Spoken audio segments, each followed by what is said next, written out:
कुछ रंग प्यार के ऐसे भी।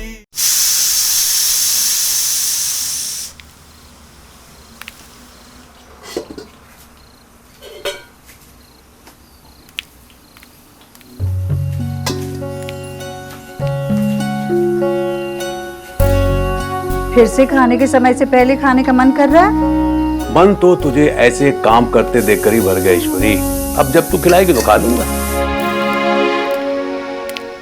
ईश्वरी, तू पहले से बेहतर है ना? हाँ भाई, ठीक हूं मैं। वैसे ही पूरे परिवार के साथ रहो तो यही होता है, खुद के दुख पर रोने का भी समय नहीं मिलता। और भैया अगर हम खुद ही धरना देकर बैठ गए तो गृहस्थी कैसे चलेगी? और फिर मैंने सोचा कि मैं बेकार में ही सोनाक्षी और उसके घर वालों के बारे में सोच रही हूँ।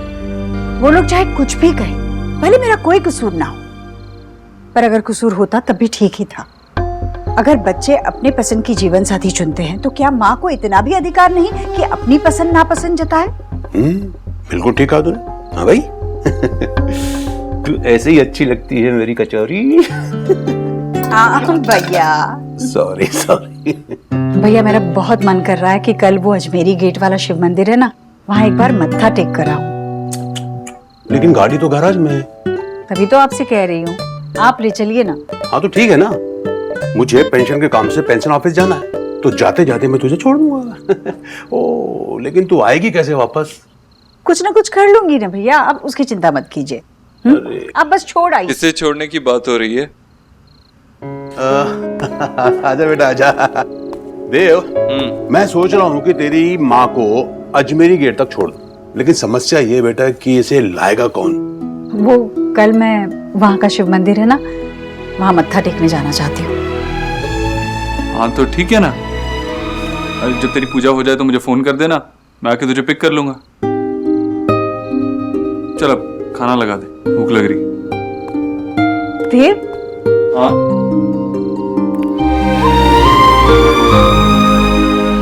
इतने दिनों की अमावस के बाद पूरे चांद की रात आई है आज। जरा मेरे चांद को जी भर के देख तो लो। क्यों जा रहा है ऊपर? रुक ना। अरे माँ, आजकल पोल्यूशन इतना ज्यादा है कि तेरे चांद को भी हाथ मुंह धोना पड़ता होगा। अभी होके आता हूँ, तब तक तू खाना लगा दे, बहुत भूख लग रही है। अरे देव, कुछ खास बात हुई है क्या? सगाई अब तक नहीं हुई। हाँ माँ, कुछ अच्छी खबर मिली। चल अब तू खाना लगा दे। देखा भैया, मैंने कहा था ना आपसे, देव को किसी भी दुख से उभरने के लिए किसी और की जरूरत नहीं है।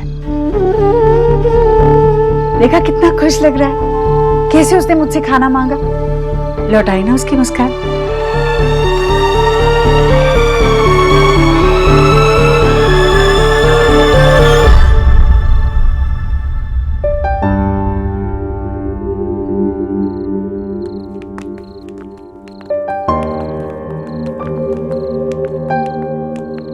क्या हुआ डॉक्टर साहब, अभी तक सोए नहीं? नहीं, वो बस नींद नहीं आ रही थी बाबा, इसलिए मेल्स चेक कर रही थी अपॉइंटमेंट। कोई बात नहीं, मैं लोरी सुना देता हूँ तो नींद आ जाएगी। प्लीज विजय, लोरी मत सुनाना, वरना पूरा मोहल्ला जाग जाएगा इस वक्त। This is perfect. देखो हंसते हुए कितनी अच्छी लगती है हमारी शोना। बेटा, पूरा वक्त अगर हंसते हुए बिता दो ना तो पूरा वक्त नहीं रहता। ऐसे ही हंसते हंसते पुरानी यादों को भी भुला दो और नई शुरुआत करो, है ना? शोना, हम लोग सोच रहे थे कि ये शादी जितनी जल्दी हो जाए उतना अच्छा है सभी के लिए। तो बेटा एंगेजमेंट फिक्स कर लें। इतनी भी क्या जल्दी है बाबा मुझे वहाँ बेचने में? नहीं बेटा, ऐसा कुछ नहीं है। वो ऋतिक बार बार यहाँ आता है तो हमने सोचा हम जल्दी से तुम्हें ही वहाँ भेज दें। नहीं बाबा, अभी नहीं, थोड़ी टाइम बाद। ठीक है, लेकिन अभी सो जाओ वरना मैं लोरी सुना दूंगा।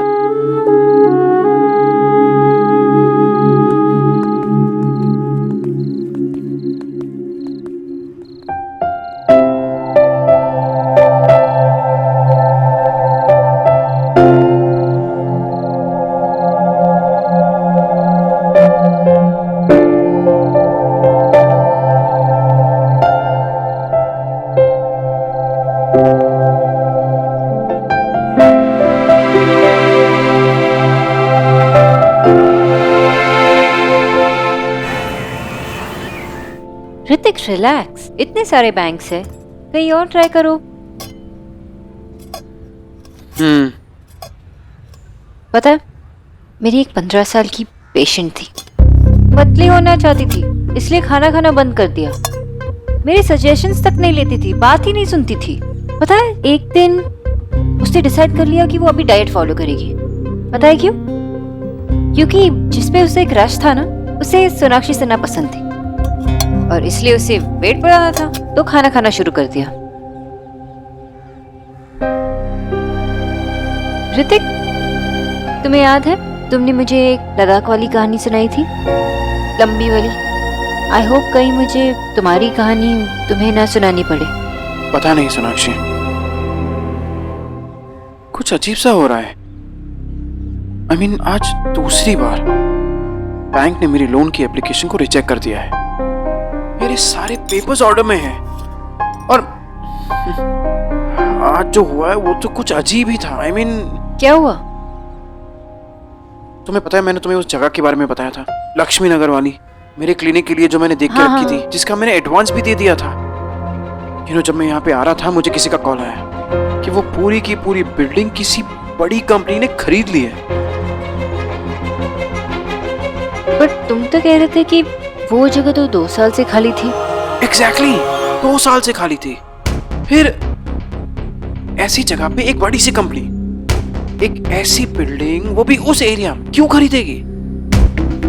और वो प्रॉपर्टी डीलर पता है क्या कह रहा था कि जो उस जगह की एक्चुअल वैल्यू है ना, उससे कई ज्यादा कीमत पे बिकी है वो जगह। वो जगह मेरे लिए एकदम परफेक्ट थी। पता है, मैं कितने टाइम से उस जगह के लिए पैसे सेव कर रहा था कि एक दिन वहां पे मैं अपना क्लिनिक खोलूंगा। आई डोंट नो, अचानक से एकदम ये सब कुछ क्या हो रहा है? सोनाक्षी, आई एम सॉरी, पर इस वक्त मुझसे खाना नहीं खाया जाएगा। अगर हम थोड़ी देर बाद मिले तो तुम माइंड तो नहीं करोगी? Of course not. अगर तुम थोड़ी देर के लिए अकेले भी रहना चाहते हो तो इट्स ओके। थैंक्स।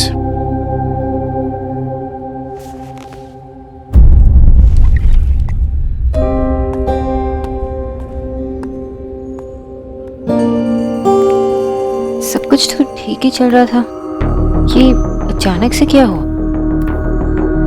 ऋतिक के सारे रास्ते अचानक ऐसे ही कैसे बंद हो गए? बिल्कुल वैसे ही जैसे मिस्टर दीक्षित चाहते थे कि मैं उनके लिए काम करूं। वहां मेरी नौकरी छूटी और यहाँ ऋतिक का लोन कैंसिल हुआ। एक एक करके मुझे नौकरी नहीं मिल रही थी और यहाँ ऋतिक का लोन दोबारा कैंसिल हो गया। और अब ये भद्रा प्रॉपर्टी एजेंट।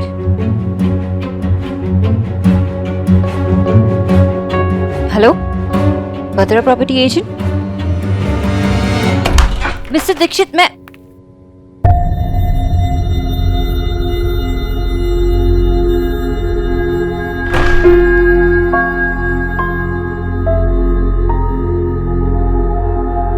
मीटिंग बाद।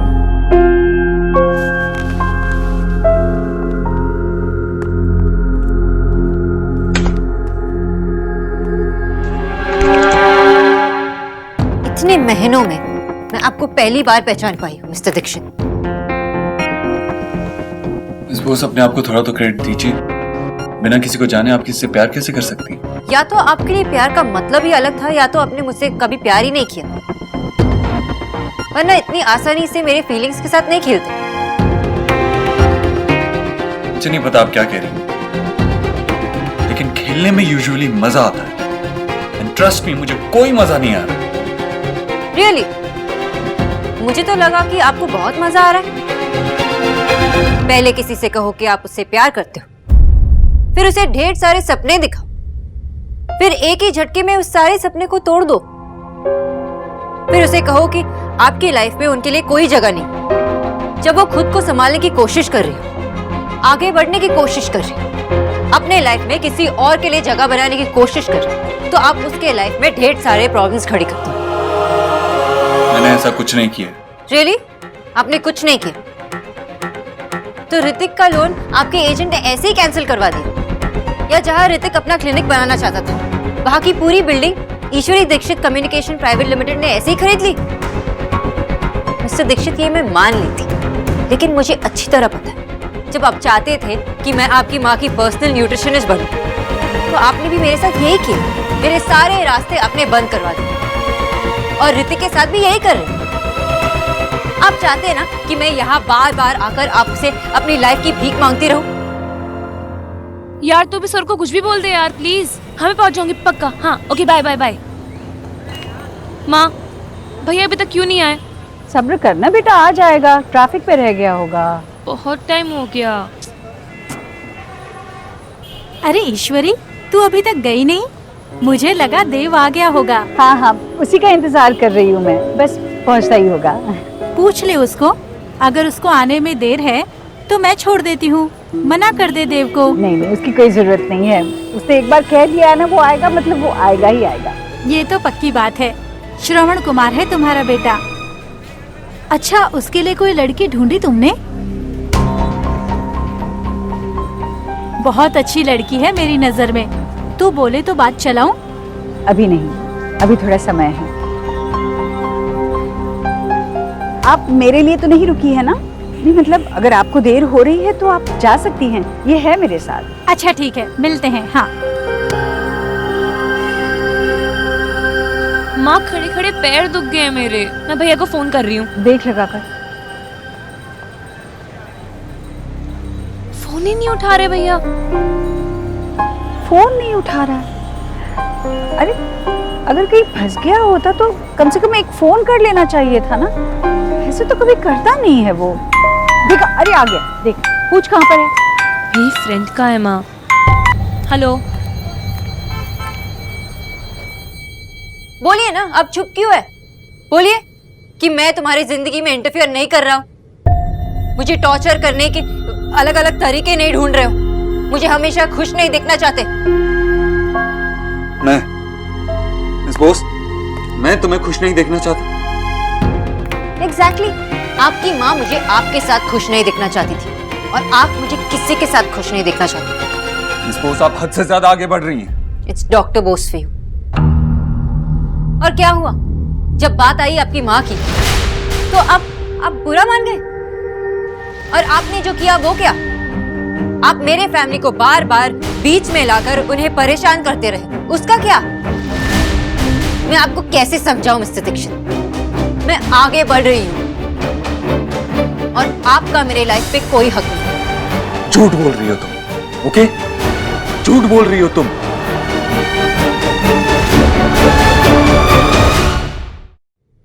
मेरा तुम पर, तुम्हारे आंसुओं पे, तुम्हारी हर चीज पे हमेशा था और रहेगा। मेरी आंखों में देखो, देखो मेरी आंखों में, और फिर से कहो, बोलो, फिर से झूठ बोलो कि मेरा तुम पे कोई हक नहीं, कि मैं तुम्हें खुश नहीं देखना चाहता। बोलो, बोलो कि तुम मुझसे प्यार नहीं करती। नहीं बोल सकती ना? मैं आगे बढ़ चुकी हूँ mister Dikshit. I have moved on. सच? आगे बढ़ गई तुम? तो आगे बढ़ के कहां गई? गई कहां तुम? हमारे फेवरेट रेस्टोरेंट में। और ऑर्डर क्या किया? हेज़लनट लाते, हमारी favourite with choco chip cookie, याद है? Of course, you do. अब फिर से मेरा पीछा कर रहे थे, एक घटिया स्टॉकर की तरह। तो फिर आपको पता ही होगा कि मेरा मंगेतर भी वही था। वो आपका मंगेतर नहीं है, उसे अपना मंगेतर मत कहो। फिर से झूठ मत बोलो। सच तो ये है कि तुम वहां बैठे बैठे मुझे याद करने लगी थी, और मुझे इतना याद करने लगी थी कि तुम डर गई अपने ही प्यार से। इसीलिए तुमने उसे फोन करके बुला लिया। You're right, मिस्टर दीक्षित, मैं डर गई थी। डरने की वजह भी तो थी, कोई मेरा पीछा जो कर रहा था, इसलिए मैंने ऋतिक को वहां बुलाया। बार बार उसका नाम मत लो। क्या होगा उसका नाम लेने से? जानता हूं तुम ये इसलिए कर रही हो ताकि तुम ये बता सको कि तुम्हें मेरी कोई परवाह नहीं। और तुम उन्हें माफ नहीं कर सकती ना, इसलिए मुझे चोट पहुंचा रही हो।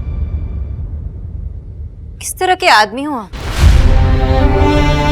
सब लोग आपकी तरह नहीं होते मिस्टर दीक्षित, और मैं आपको चोट कैसे पहुंचा सकती हूँ?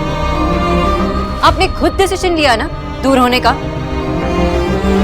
और जब हमारे बीच अब कुछ नहीं बचा तो क्या मैं अपने मंगेतर के बार बार उसे अपना मंगेतर मत कहो, नहीं है वो तुम्हारा मंगेतर।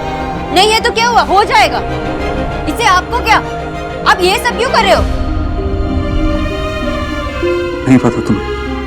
नहीं पता। अब आपके बारे में मुझे कुछ नहीं पता मिस्टर दीक्षित। आपने दूर होने का फैसला लिया ना, और मैंने ऋतिक के साथ अपनी पूरी जिंदगी बिताने का फैसला लिया है। अब मेरी लाइफ या ऋतिक के लाइफ पे आपका कोई हक नहीं, कोई जगह नहीं। हमारे बीच रिस्पेक्ट, ट्रस्ट। तो प्यार तो नहीं है सोनाक्षी, तुम बेवकूफ बना रही हो उस लड़के को और अपनी फैमिली को और खुद को भी। तुम मुझसे प्यार नहीं करती, और अगर तुम मुझसे प्यार करती होती तो तुम मुझसे सगाई नहीं कर लेती, सिर्फ उसे अपने फियांसे बुलाती नहीं। तुम मुझसे प्यार करती हो, ओके? और वो जो भी नाम है उसका, तुम उसे झूठे सपने दिखा रही हो। बस बस, बहुत मजाक बना लिया आपने। अब आप मेरी बात सुनो। मैं ऋतिक से शादी करूंगी, अपनी सारी पावर और पैसे का जोर लगाकर। अगर आप उसे सड़क पे भी ले आए तब भी मैं उसका साथ नहीं छोड़ूंगी मिस्टर दीक्षित, क्योंकि मैं अपने प्रॉमिसेस अच्छी तरह से निभाना चाहती हूँ। ऐसा नहीं हो सकता। बहुत ही जल्द होगा, इस महीने के खत्म होने से पहले। एंड मिस्टर दीक्षित, ऋत्विक मुझे आपसे बहुत दूर लेकर जाएगा, हमेशा के लिए। और ये मेरा प्रॉमिस है आपसे।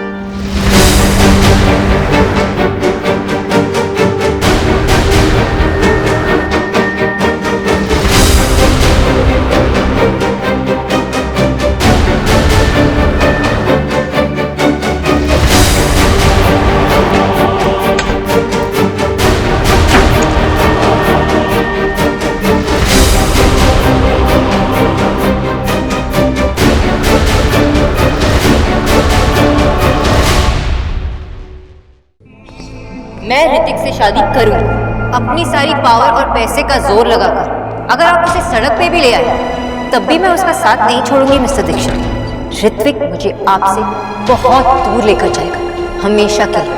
और ये मेरा प्रॉमिस है आपसे। तुम कहीं नहीं जा सकती सोना, यू कांट मूव ऑन।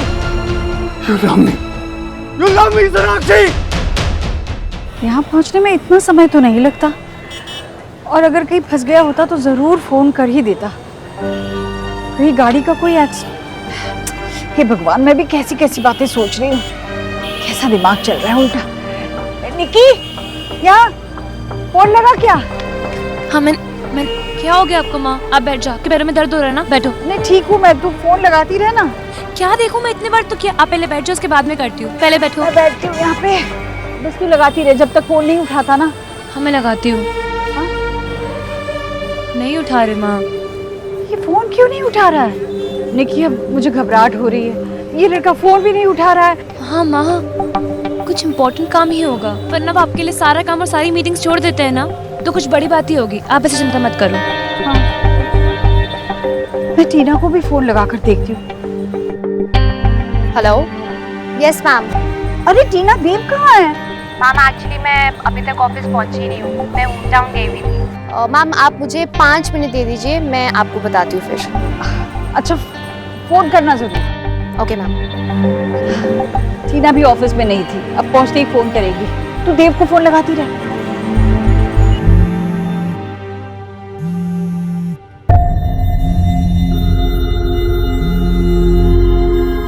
अपनी सारी पावर और पैसे का जोर लगाकर अगर आप उसे सड़क पे भी ले आए तब भी मैं उसका साथ नहीं छोड़ूंगी मिस्टर दीक्षित।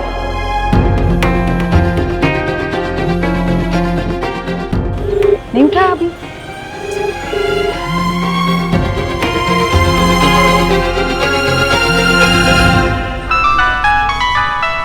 आ गया टीना का। हेलो जी मैम, देव सर कैबिन में ही है। क्या वो वही है? जी मैम, मैं कॉल ट्रांसफर कर देती हूँ।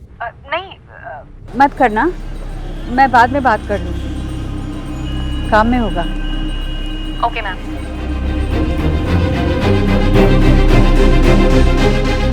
वो ऑफिस में ही है। मैं ऋतिक से शादी करूंगी। ऋतिक मुझे आपसे बहुत दूर लेकर जाएगा, हमेशा के लिए।